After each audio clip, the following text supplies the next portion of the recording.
It's a normal day for people in a metro station in Los Angeles, so when agents Parker and Donovan arrive they stick out because of their strange uniforms. They immediately run outside and find a holographic head statue that warns people of a murderer in the area. As they search for their suspect, the agents notice glitches in their surroundings, and they also see a smiley face on the front of a Japanese restaurant. They rush inside and find Sid eating there, so Parker immediately opens fire. Sid shoots back at them and soon chaos and destruction take over the restaurant. Taking advantage of this mess, Sid knocks Donovan down and takes him away. Parker goes looking for them, but Sid is hiding as a cook and starts shooting him from behind, hurting Parker on the arm.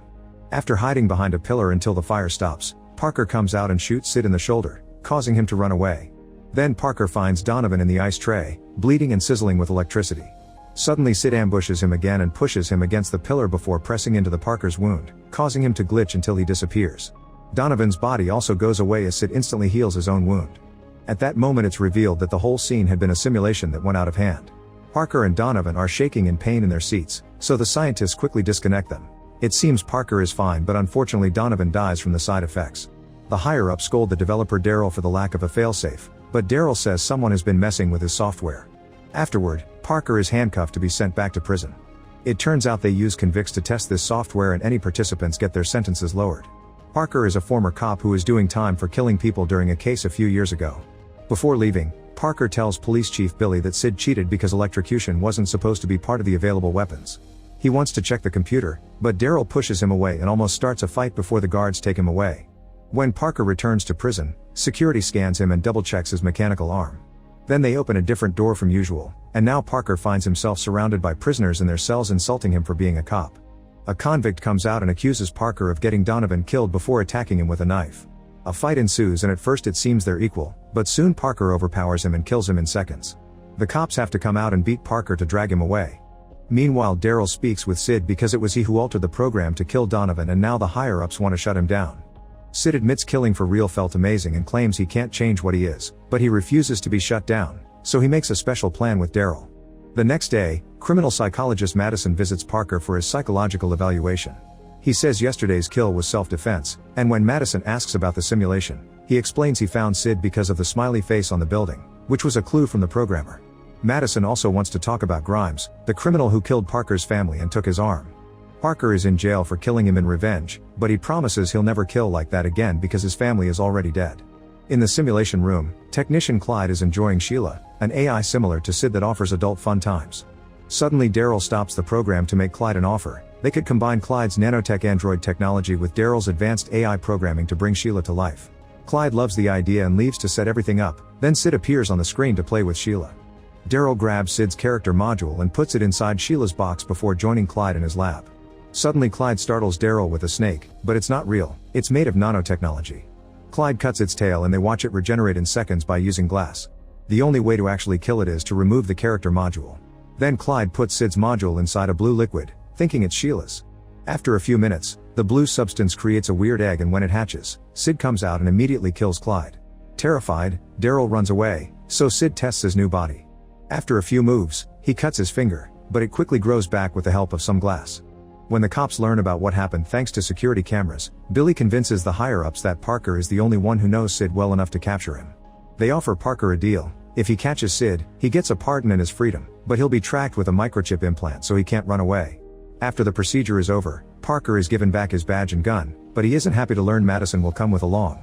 In the meantime, Sid kills a whole family in their house and steals some new clothes before leaving. Parker and Madison soon arrive at the scene of the crime and discover Sid took a gun as well. Madison sees the positions of the bodies and the blood messages on the walls and realizes she's seen this before. It turns out Sid is copycatting old murders. Afterward, they search the lab and discover that Sid was programmed by using the personality of almost 200 murderers, including Hitler and Grimes, which leaves Parker in a bad mood. In the evening, Sid goes to a club that has a special effect on the screens using the crowd's faces, and he loves seeing himself on camera. After flirting with a dancer, Sid discovers that the bartender is a very basic robot and finds it so insulting that he shoots it. Then he forces everyone down to the ground and kills whoever tries to run away. Next he asks a woman to film him while he begins hurting people to record their screams and create a symphony based on their pain.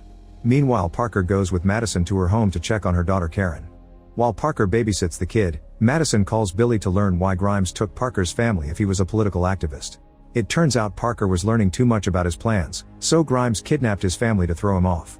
At that moment, Parker receives the report of Sid's hostage situation, so he takes off with Madison. However, the road is blocked because of a crash, so he leaves the car and runs toward the club instead. The cops arrive first and interrupt Sid's concert of screams, so he shoots them all in seconds. Soon Parker shows up and begins shooting Sid like crazy, but the wounds don't bother Sid, so he just jumps over Parker and escapes on the elevator. Outside, Sid steals a police car, but Parker manages to catch up and jump on the hood. Unfortunately, Sid drives fast enough to throw him off and none of his bullets hit the target. At that moment, Madison picks Parker up in her car and they chase after Sid, who is eating broken glass to fix his wounds. Then Sid uses the radio to taunt Parker and Madison while he hits other cars on the road just for fun. Eventually he discovers the road is blocked, but he just crashes his vehicle against the other cars and waits for Parker to come after him, taunting him more as he runs away. Unfortunately, Parker also crashes the car and Sid escapes by jumping over the bridge. The next day, Parker shows Billy the recording from the club and explains Sid will want bigger events and more coverage, just like Grimes. The higher-ups try to deny it, saying that kind of behavior wasn't in the original programming, but Madison points out Sid isn't limited by the simulation anymore, so he's evolving. In the city's marketplace, Sid shows off his new suit and enters an electronics store when he hears the news talking about him. He changes every TV to the news coverage of his attacks, and when a man tries to switch back to what he was watching, Sid just kills him. This is recorded by a man with a camera, which makes Sid happy.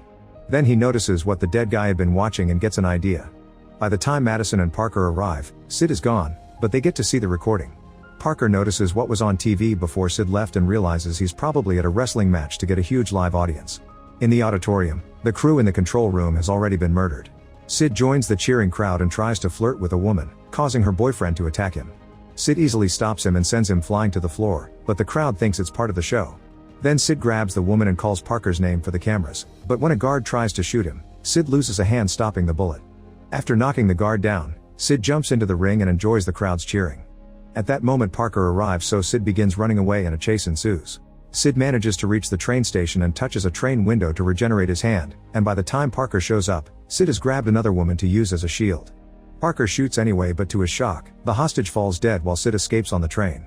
The police immediately arrest Parker while Madison checks the body, only to discover the victim had been shot from the back, so it wasn't Parker who did it. She informs Billy of this, but he doesn't believe her. While Parker is being taken back to prison in a police van, he remembers the day he lost his loved ones. Grimes was being interviewed for TV, so Parker used the distraction to break in and find his family, who were locked in a room with a bomb. Sadly, when he shot the lock to save them, he triggered a motion sensor and the bomb exploded. Furious and hungry for revenge, Parker rushed out to kill the entire gang and Grimes without mercy. He was so blinded by his grief that he accidentally killed the reporter and the cameraman too. Back to the present, the van suddenly stops and Parker discovers Sid has killed the driver to talk to him through the grates. After taunting Parker some more, Sid opens the back of the van and gives him the keys for the handcuffs while revealing the truth behind the microchip. It has a neural toxin that can kill him in seconds. Afterward, Sid disappears, so Parker frees himself and takes the driver's gun before running away. While Billy receives news that Parker killed the driver and escaped, Parker calls Madison to tell her he didn't do it and that he'll be with his family. Then Madison calls Billy, who has the autopsy confirming Parker didn't kill the woman on the train. She also tells him the truth behind the microchip, so a furious Billy rushes to the control room and destroys the system before the higher-ups can activate the toxin. Meanwhile, Madison leaves her house to go after Parker, unaware that Sid is coming after her daughter. She finds Parker at his family's grave and they discuss Sid's motivation, realizing he'll want a huge public event for his next move. In the evening, protesters surround a TV studio that is having a very important live interview regarding immigration laws. Sid sneaks inside and after killing everyone in the control room, he changes the computers to project a creepy image he calls Death TV. Sid kills the special guest on camera and the ratings immediately start going up. Then he holds the employees hostage while announcing his next victim will be Karen, who is locked up in a secret place. When Parker and Madison arrive at the channel, she has a breakdown over her daughter, but Parker swears he'll save her. At that moment, the police arrive and open fire on Parker because they still believe him to be guilty, but Parker runs fast enough to avoid getting hurt and escapes on the elevator. Outside, Daryl comes out of hiding to watch his creation, so Madison knocks him down with her own gun. Sid continues to talk to the camera while teasing another kill, but the connection suddenly is shut down. Parker reveals himself and opens fire on Sid, who quickly escapes through the ceiling. As Parker follows him up the stairs and continues to shoot, a police helicopter appears outside and also opens fire, so Parker can barely move. Luckily, Billy arrives and calls the helicopter off. Now Parker can continue his chase. Sid is hit by many of Parker's bullets, but these wounds aren't enough to stop him. They reach the roof and start fighting hand to hand, exchanging a bunch of hits before they make a risky jump only to end up falling. Luckily, Parker holds onto the wire from the machinery while grabbing Sid, swinging until they crash back into the building through the window. Sid ends up impaled on a bunch of glass shards and loses a few limbs, but when Parker comes closer, Sid holds him down while he starts using the glass to fix his wounds. After some struggle, Parker inserts his hand in the back of Sid's head to remove his module, which instantly disables him. However, Madison arrives with Daryl, who explains that if they destroy the module, they won't know where Karen is. In just a second, the scene on the roof repeats, but this time Sid throws Parker to the street, killing him. Madison shows up and fails to shoot Sid, who immediately grabs her to take her to her daughter for extra suffering. After they're gone, Parker stands up alive and well because it turns out they're in the simulation, but Sid can't tell. While flirting with Madison, Sid reveals that Karen is inside one of the fan enclosures on the studio roof. Parker appears in front of them to ask Billy to turn off the simulation and Madison is released safely, but before Parker can be freed too, Daryl beats Billy to death. Now Parker is trapped inside the simulation, so Sid uses the control he has over this world to bend the scenario and send Parker into sensory overload. As both Parker's mind and body suffer through the pain, Madison finally wakes up and shoots Daryl, then she proceeds to free Parker from the simulation before he could get damaged permanently. Suddenly the higher-ups show up to stop everything, but Parker knocks out the guy with a punch and announces they're saving Karen after disconnecting the computer to shut Sid up. Moments later, Madison and Parker are back on the studio roof. Madison wants to open the door of the enclosure, but Parker stops her, guessing it's booby trap like it happened with his family. He climbs to the top of the enclosure and moves the fan to get inside, not caring about the blade hitting him because it touches his metal arm. Then Parker reaches Karen, only to realize she's sitting on a press switch and if she moves, the bomb goes off. Sid left a message on a computer with the timer, so Parker gets an idea. After carefully avoiding the laser sensors, Parker takes a cable from his arm and connects it to the computer, causing the timer to get stuck in a loop. Now they have enough time to wait for the bomb squad, who arrives in a few moments and finally defuses the explosive. While Karen reunites with Madison, Parker goes to the edge of the roof and throws Sid's module to the street, where it's destroyed by a passing car. Make sure to subscribe and turn on notifications so you can watch more videos like this. Thanks for watching.